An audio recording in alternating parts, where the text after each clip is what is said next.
Welcome to Penrose Learning, where we make understanding easy. You begin by preparing the device and enabling core permissions. This makes everything that follows work reliably. Open Settings, go to Accessibility, then locate Voice Access and flip the toggle to Start Setup. Grant microphone access when prompted so the feature can hear you. Once done, stay on the Voice Access page to continue. These steps register your device and avoid permission errors later.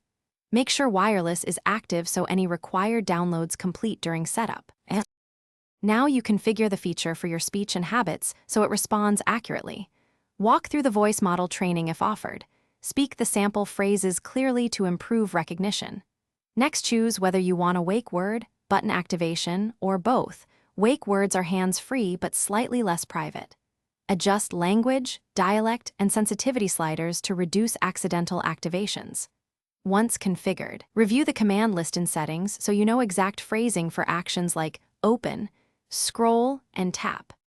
Finish by turning voice access fully on and running a quick test to confirm it works with your voice. Say a few basic commands, open an app, scroll a page, or type a dictated sentence to verify accuracy and latency. If responses lag or misinterpretations occur, toggle voice access off and on, reboot the device, and recheck microphone permissions. These steps resolve most issues.